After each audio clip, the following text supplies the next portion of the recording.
Muito bem, meus irmãos. Nós já vamos entrar agora nos estudos, um estudo muito profundo e muito rico em conhecimento da palavra do Senhor. É o reinado de Cristo no milênio. Nós temos que prestar muito atenção, que esse estudo vai nos orientar muito a grandeza de Deus e o reinado de Jesus Cristo por 1000 anos aqui na terra. E a igreja de Cristo há de reinar com Jesus Cristo por 1000 anos na terra. Aí a gente vai conhecer a riqueza que Deus tem para com cada um dos teus irmãos, dos teus filhos e irmãos de Jesus Cristo. Então esse estudo vai nos trazer muita grandeza do amor e do Senhor Jesus Cristo, que vem nos encher da paz e da alegria do querido amor de Deus. Então agora nós vamos iniciar esses estudos, que a gente venha entender que Jesus Cristo quer nos ensinar. E nós vamos começar agora, e todos prestem atenção os estudos que está iniciando neste momento. Iniciaremos agora o capítulo 9 da nossa apostila, intitulado O Reinado de Cristo no Milênio. O texto de Apocalipse 23 e 4 descreve um período de 1000 anos, onde Satanás estará preso e os mortos que foram mártires de Cristo ressuscitaram e reinaram com Cristo durante todo este período. Existe, porém, muitos pensamentos variados com relação a este período de 1000 anos, que dentro da escatologia é chamado de milênio. Existem até aqueles que creem que o milênio jamais se cumprirá literalmente. Por esta causa, iremos apresentar para você agora o resumo de 3 correntes milenistas para o conhecimento e análise. Preste atenção. Temos o movimento pós-milenismo. É a posição dos pós-milenistas defende que através da pregação do Evangelho, todo o mundo será cristianizado e submetido a Cristo antes de seu retorno a este mundo. O conceito desta posição doutrinária sobre o milênio é que Jesus Cristo retorna depois do período de 1000 anos. Por isso, o nome pós-milenismo. As principais características do pós-milenismo. O método de interpretação das Escrituras é o alegórico, o qual nós estudamos no início da nossa apostila. Eles creem que o milênio não será necessariamente 1000 anos, mas sim um período de anos muito extenso. Eles não creem nos 1000 anos de forma literal. Eles creem que já estamos passando pelo período milenar, mas não sabem, não dizem quando começou, mas que se encerra com a segunda vinda de Cristo a este mundo. Os pós-milenistas creem no evangelismo mundial, onde todo o planeta se converterá ao cristianismo, não sendo de uma forma total, mas em grande número, gozando assim de todas as bênçãos de saúde, paz, prosperidade e justiça de Deus. E isto na presente dispensação. O reinado acontece de forma espiritual, segundo os pós-milenistas, onde Cristo reina no coração do homem. Existe o amilenismo. Como o nome já indica, o conceito amilenista é puramente negativo, pois ele afirma que não há base suficiente para o cumprimento de um reinado milenar de Cristo neste mundo, e que todas as profecias concernentes ao reino de Cristo estão sendo cumpridas espiritualmente pela Igreja no período entre os 2 adventos, que é a volta de Cristo. Os que defendem esta visão amilenista é uma visão doutrinária. Eles creem que após o presente período do Evangelho na Terra, haverá o reino de Deus, crendo assim no eterno estado futuro, a nova Jerusalém, pois creem que o reino de Deus, creem que o reino de Cristo não poderia ser temporal, limitado a 1000 anos, mas sim eterno, de acordo com o que eles aplicam em Isaías 9, verso 7. Vamos ver. Diz assim: vai, pois come com alegria o teu pão e bebe com o coração contente o teu vinho, pois já Deus se agrada das tuas obras. As principais características do amilenismo é o método de interpretação da Escritura, é o alegórico. Eles negam o reinado literal de Cristo na Terra. Eles também creem que Satanás foi preso na primeira vinda de Cristo. O tempo entre a primeira e a segunda vinda de Cristo é o cumprimento do milênio de forma espiritual. Cristo reinando no coração do homem e não literalmente, ou seja, já estamos no milênio. Se assemelham ao pós-milenismo, crendo que Cristo retornará no final do milênio. Esses são os amilenistas. Falaremos agora, para o seu conhecimento, é importante mencionar que o conhecimento é fundamental para que você não seja enganado. Os pré-milenistas. A posição pré-milenismo defende que Cristo retornará ao mundo de forma literal e corporalmente antes de se iniciar o período milenar. E o próprio Cristo irá instituir o seu reinado na terra, onde nesse reino todas as promessas e alianças de Deus e Israel serão cumpridas de forma literal, sendo este um reinado de paz, prosperidade e justiça a todos, conforme mencionado em Mateus 5, 3 a 10. O reino de Cristo na terra se encerra com a revolta satânica, onde Satanás é solto da prisão dos 1000 anos, onde faz a guerra a Cristo e seus santos.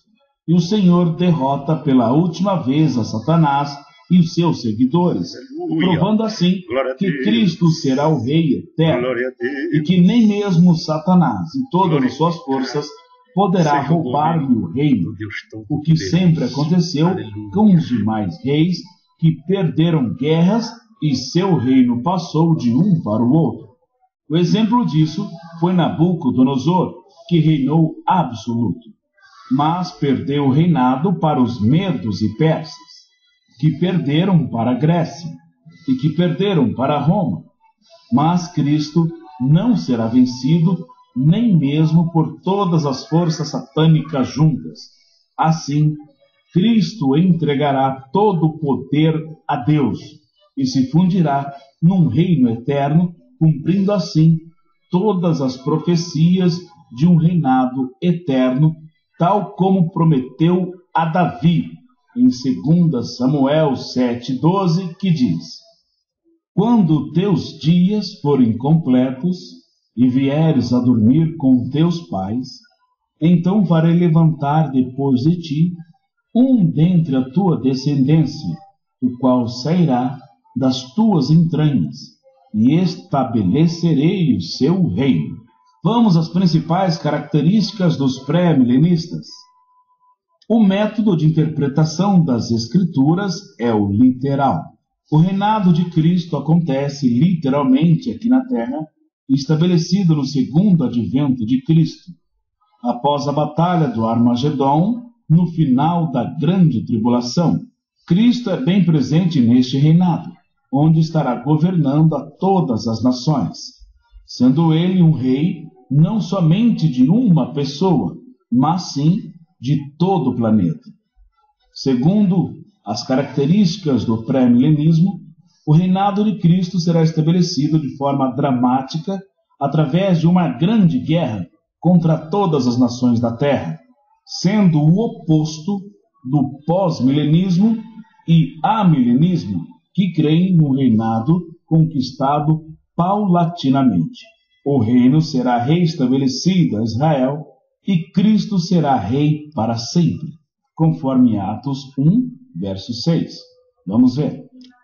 Aqueles, pois, que se haviam reunido, perguntaram-lhe, dizendo: Senhor, restaurará tu neste tempo o reino a Israel? Vamos ver agora se o reinado de Cristo nesta terra é alegórico ou literal. São muitos os pensamentos sobre o período de 1000 anos descrito em Apocalipse 20, como já lemos. Seria um reinado apenas alegórico.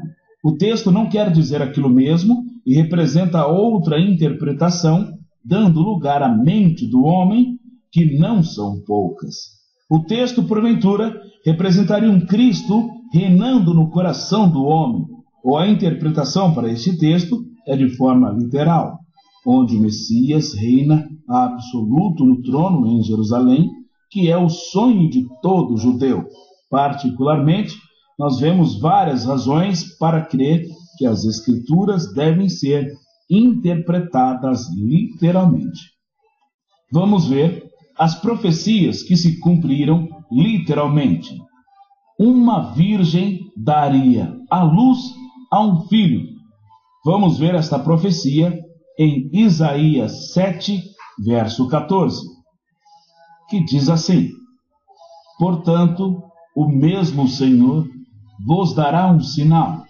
Eis que a virgem conceberá e dará à luz um filho, e chamará o seu nome Emanuel. A confirmação em São Mateus 1, verso 23.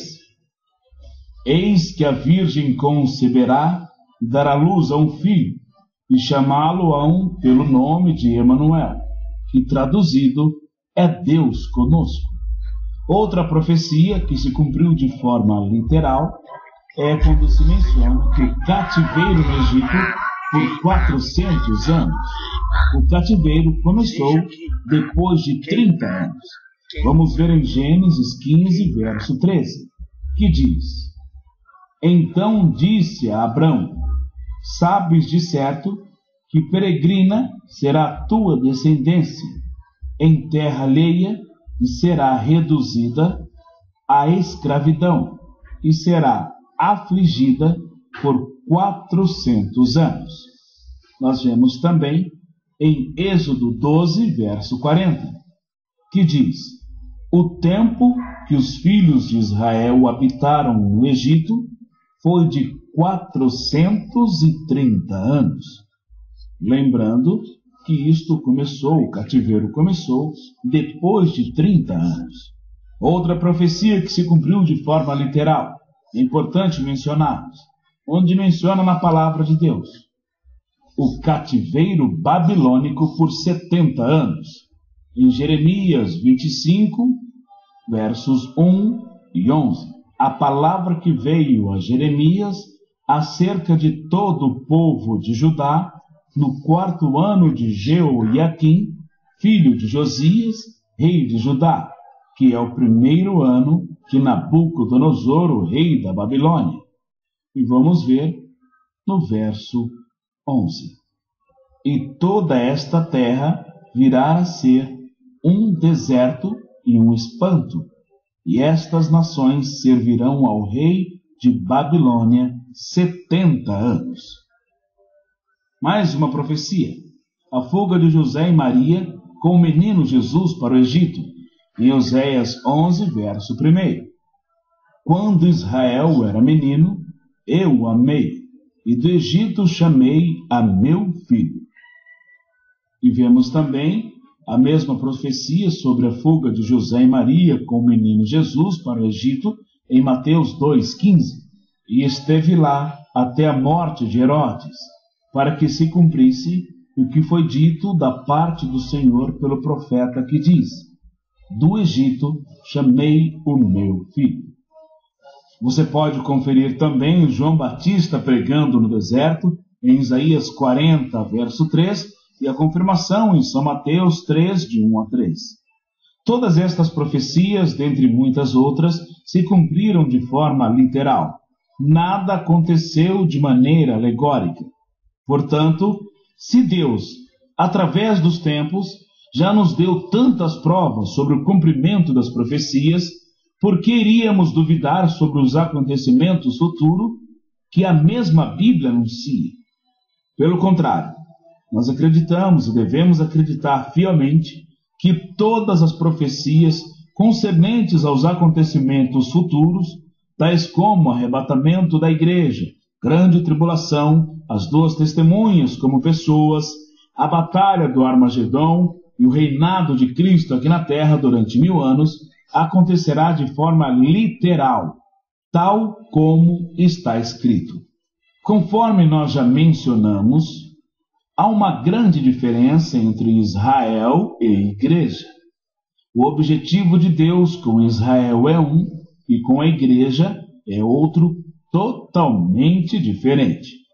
Deus promete a Davi que seu filho iria restabelecer o reino, sendo rei para sempre. Vamos confirmar em 2 Samuel 7, 12 e 14, que diz assim: Quando teus dias forem completos e vieres a dormir com teus pais, então farei levantar depois de ti um dentre a tua descendência, o qual sairá das tuas entranhas, e estabelecerei o seu reino. Em Atos 1, 6 e 7, os apóstolos perguntaram ao Senhor Jesus se ele iria restaurar o reino a Israel de acordo com a promessa de Deus a Davi. E a resposta de Cristo foi: aquele não era o tempo restabelecido por Deus. Sendo assim, entendemos que os apóstolos acreditavam no reinado de Cristo de forma literal. E o próprio Senhor também demonstrou a mesma coisa. Porém, o tempo não era aquele. Então nós temos motivos de sobra para crer que o reinado de Cristo no milênio será nesta terra, mais precisamente em Jerusalém, onde também Davi reinou. E assim, a profecia de 2 Samuel 7, 12 e 14, que não se cumpriu com Salomão, pois o mesmo não foi rei para sempre. Salomão não foi rei para sempre, mas se cumprirá com Jesus Cristo. Vamos falar sobre as bem-aventuranças que se cumprirão no milênio. Em Mateus 5, verso 3, o Senhor Jesus Cristo falou das bem-aventuranças das pessoas que, mesmo passando por grandes problemas, podem se considerar felizes, pois existe algo de muito bom reservado para aqueles que são bem-aventurados. E olhando atentamente a estes textos bíblicos, nós vamos descobrir de que forma estas promessas vão se cumprir em nossos dias. Vamos analisar cada caso atentamente. Os pobres de espírito herdarão o reino dos céus. A expressão reino dos céus já mostra claramente que os pobres de espírito irão reinar com Cristo. Não existe outro reinado que também seja dos céus. Cristo no céu não é rei. Ele é o Filho de Deus, o Cordeiro que tira o pecado do mundo e que venceu e saiu vitorioso até a morte. Somente aqui na terra Cristo é rei. E esta herança não será dado na presente dispensação. Nenhum rei deste mundo tem feito tal coisa, mas Cristo fará no seu reinado no milênio. A palavra reino dos céus significa os céus reinarão na terra. Jesus também disse que os que choram serão consolados. Os que choram no tempo presente continuam a chorar, pois os governantes deste mundo nada têm feito para enxugar as lágrimas dos menos favorecidos, dos mendigos. Os políticos só conhecem a angústia dos pobres nos tempos de política, e isso é uma realidade que todo mundo já sabe. E depois se esquecem de todas as promessas que fizeram para serem eleitos. Prometem, fazem com que o povo acredite, cresce-se a esperança no coração do povo, e o povo os elege. Mas o Senhor Jesus, que mesmo sendo Deus, ia de encontro aos pobres e curava as suas feridas, limpava os leprosos, e isto será a sua marca no milênio. Todos os menos favorecidos irão sorrir alegremente pela bela condição de vida que Cristo lhe proporcionará. Esta promessa está longe de se cumprir no tempo presente. Jesus também disse: os mansos herdarão a terra, em Mateus 5,5. Uma coisa que choca a humanidade é a desproporção de renda que existe em nosso mundo. Pessoas possuem grandes mansões, milhares de alqueires de terra espalhadas por todo o país, enquanto outros dormem debaixo de pontes e viadutos por não conseguir ao menos pagar o aluguel de uma casa, e muito menos conseguem herdar a terra. Esta profecia está longe de se cumprir na presente dispensação. Ela se cumprirá literalmente no milênio, pois lá o Rei será Jesus Cristo. Jesus disse: os que têm fome e sede de justiça serão fartos, mencionados também em Apocalipse 19:11. Em nossos dias, o mundo clama por justiça. Todos os dias ouvimos dizer de pessoas de alta classe social que cometem crimes, sonegação fiscal, e saem impunes de suas culpas, corrompendo juízes e governos que estão longe de defender os menos favorecidos. Esta é uma outra promessa de Cristo, que está cada vez mais distante também de se cumprir em nossos dias. Pelo contrário, a injustiça está cada vez mais presente, mas podemos afirmar com segurança que esta promessa irá se cumprir de forma literal no reino de Cristo durante o milênio, onde o Rei fará justiça a todos. E se hoje eles têm fome de justiça, no milênio debaixo do reinado de Cristo, eles com certeza serão fartos, que está mencionado em Jeremias 23, verso 5. Você pode estar conferindo depois. Os misericordiosos alcançarão misericórdia, diz o Senhor. Aqueles que costumam ter piedade e misericórdia sempre estão dispostos a perdoar e esquecer a maldade que eles fizeram. Estas pessoas alcançarão a misericórdia de Deus e irão reinar com Cristo no milênio. Esta promessa não é para a igreja, pois a igreja aceitou ser lavada no sangue de Cristo, e assim seus pecados foram perdoados. Mas sim para aqueles que estiverem na tribulação. Como todos sabemos, nem todos os que têm misericórdia aceitam a Cristo Jesus e se tornam um corpo de Cristo. A igreja do Senhor, nem todos os que são misericordiosos são judeus. Pelo contrário, existem muitos gentios que são bons de coração e perdoam com facilidade os erros que lhes são cometidos. Os seus grandes erros é não terem aceitado a Cristo, mas, porque são misericordiosos, alcançarão misericórdia, e a vida lhes serão poupadas na vinda de Cristo. Jesus disse que os puros de coração verão a Deus. As pessoas que têm humildade e pureza no coração não têm malícia. Procuram sempre ver as coisas da melhor forma possível. Estas pessoas, só por sua beleza interior, verão a Jesus Cristo. Passarão da tribulação para o milênio.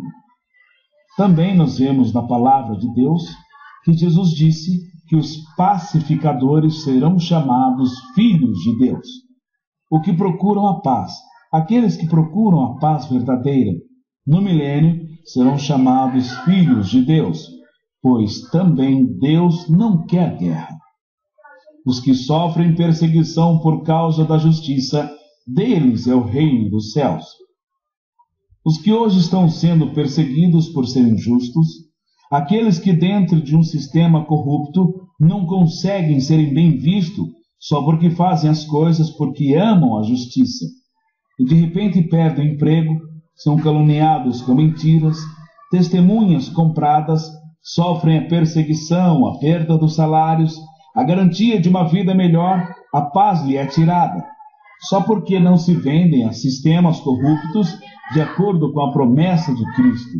O reino dos céus pertence a estas pessoas, e este reino não é outro senão o reino de Cristo no milênio. Como vimos, as promessas de Mateus 5 estão longe de se cumprir nos nossos dias, e também não se cumpriram no passado, mas com certeza se cumprirão no milênio, onde Cristo será o Rei e irá proporcionar toda sorte de bênçãos. No reinado de Cristo, a paz será restabelecida. Vamos ver agora uma série de versículos que comprova isso. O lobo e o cordeiro apacentarão juntos. Isaías 65, 25, que diz assim: o lobo e o cordeiro se apacentarão juntos, e o leão comerá palha como boi, e pó será comida da serpente. Não farão mal nem dano algum em todo o meu santo monte, diz o Senhor. Vamos ver. Os homens não edificarão para que os outros habitem. Isaías 65, 22.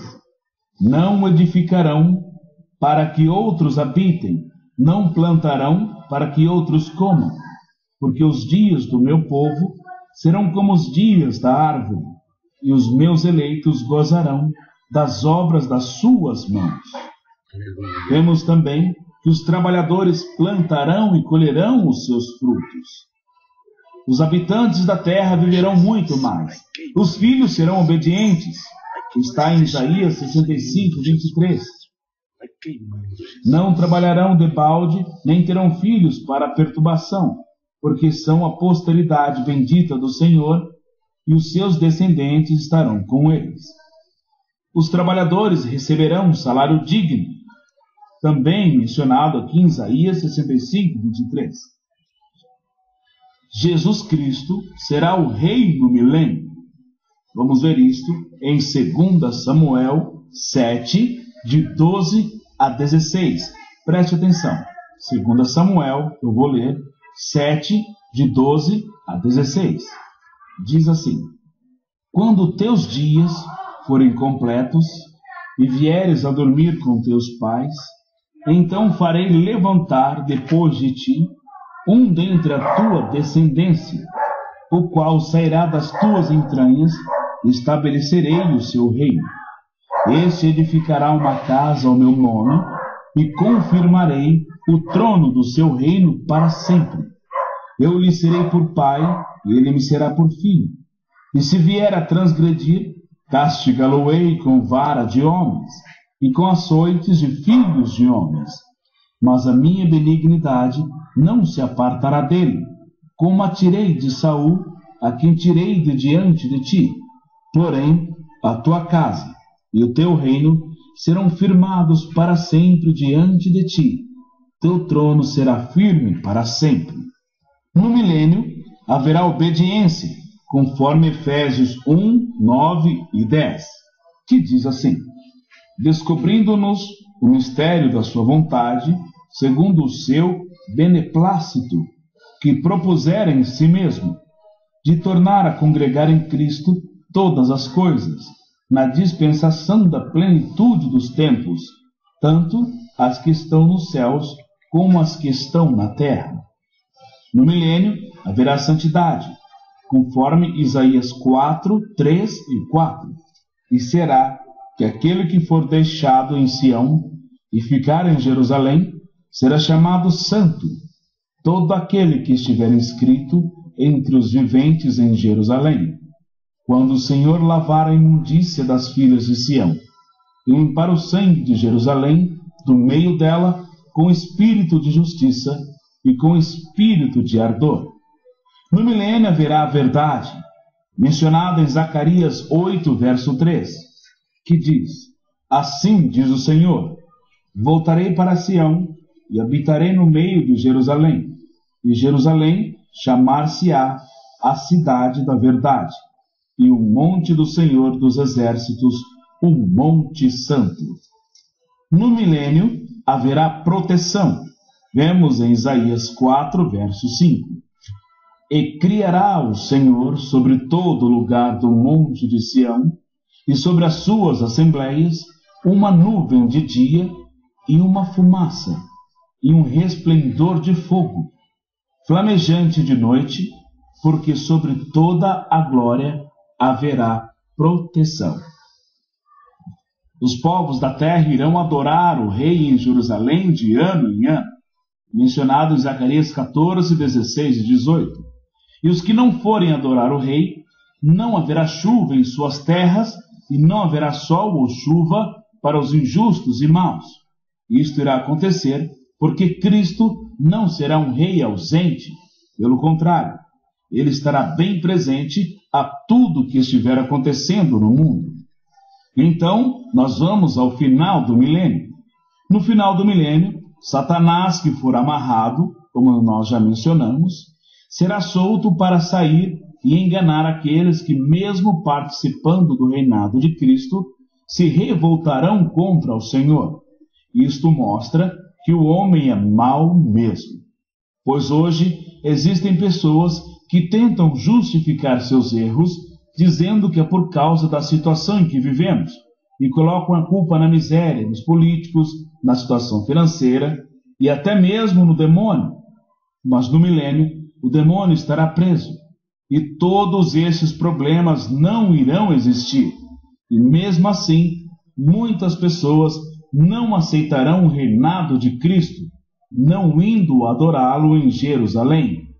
E ao chegar no final do milênio, se revoltarão contra Cristo. E este número de pessoas inconformadas com o reinado de Cristo será tão grande que a Bíblia diz que é como a areia do mar. E ao cercarem a cidade para guerrearem contra o Senhor, descerá fogo do céu para os consumir, pois em seus corações não houve lugar para Deus. Nos 1000 anos em que o Senhor Jesus Cristo estiver reinando sobre a terra, na cidade de Jerusalém, a igreja irá participar do reino com o Senhor. O Cristo, que no período da graça foi comparado com a cabeça da igreja, agora é o rei de todo o universo. E a igreja o ajudará a governar este mundo no milênio, pois será neste período de tempo que o Senhor cumprirá suas promessas de exaltar aqueles que vencerem, conforme nós vamos mencionar. Eu lhe darei autoridade sobre as nações, está em Apocalipse 2:26. Esta promessa de nosso Senhor ainda não se cumpriu, pois a promessa é feita para aquele que vencer. E por enquanto ninguém ainda venceu, pois ainda não acabou o período da graça de Deus, a não ser para aqueles que já morreram. Mas, mesmo assim, não se cumpriu, pois não sabemos de um servo de Deus ter voltado à vida para ser rei de algum país. Isto acontece porque esta promessa de Cristo só se cumprirá no milênio, quando o próprio Senhor Jesus estiver reinando sobre toda a terra. Porém, o Senhor, que durante muito tempo tem provado a fidelidade de seus servos, no milênio ele vai colocá-los na direção de nações.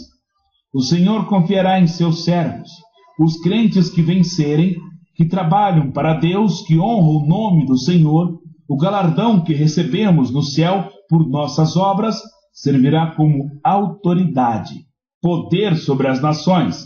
Iremos reinar junto com Cristo, governando países, estados e cidades. As obras dos crentes, a pregação do Evangelho, o zelo pela casa do Senhor, o amor aos irmãos, o esforço para aprender a palavra de Deus, nossas idas aos cultos, nossas contribuições financeiras, de acordo com o apóstolo Paulo, passarão por uma prova. Em 1 Coríntios 3, 11 ao 15, passarão pelo fogo, as obras de madeira, feno e palha representam as obras sem valor algum. Estas são as obras feitas de qualquer forma, sem amor, sem o zelo pela obra de Deus. É como se dizer, eu tenho que ir à igreja, senão o pastor não vai gostar. O pastor mandou eu ir ao estudo, e por isso eu tenho que ir, senão ele pega no meu pé. Isso não é amar a obra de Deus. Isto são chamados de obra de feno, madeira, ou até mesmo de palha. Não possuem amor, dedicação, fidelidade, gozo no trabalho do Senhor, a vontade de fazer o trabalho do Senhor. As obras de ouro, prata e pedras preciosas são aquelas obras feitas com muita dedicação e amor, bem preparadas. É aquele louvor que vem do mais profundo sentimento de gozo no fazer o melhor para Deus. É aquela oferta dada com um sorriso, não somente nos lábios, mas com prazer de ofertar a Deus. Não para receber, mas simplesmente pelo prazer de participar do Evangelho de Cristo. Estas obras serão recompensadas com um galardão, com coroas para reinarem com Cristo por 1000 anos aqui na terra. Que maravilha! Assim nós encerramos o capítulo 9 da nossa apostila. No próximo CD, o capítulo 10, intitulado O Juízo Final, o Trono Branco, de Apocalipse 20:11. Muito bem, foi assistido aí por todos nós o estudo do período de 1000 anos do reinado de Cristo aqui na Terra. Espero que todos vocês tenham gostado e passem a ouvir e a meditar nesses capítulos e versículos que foram citados da palavra do Senhor. Que possa esses estudos ajudar muito a cada um de vocês, a cada um de nós, a viver na expectativa, a esperança de viver na Nova Jerusalém com Jesus Cristo, porque está sendo feita para toda a tua igreja, e a tua igreja é todos aqueles que aceitam o Senhor Jesus Cristo como o único e suficiente Salvador da tua alma, e que Deus venha iluminar cada um de vocês, e que cada um de vocês venha sentir no coração o prazer e o desejo de adorar somente a Deus, o Criador dos céus e da terra. Espero ter levado mais um estudo consciente a cada um de vossos corações. Que Deus venha abençoar cada um de vocês na santidade do Espírito Santo. E eu abençoo a cada um de vocês na bênção do Pai, do Filho e do Espírito Santo. Amém. E graças a Deus.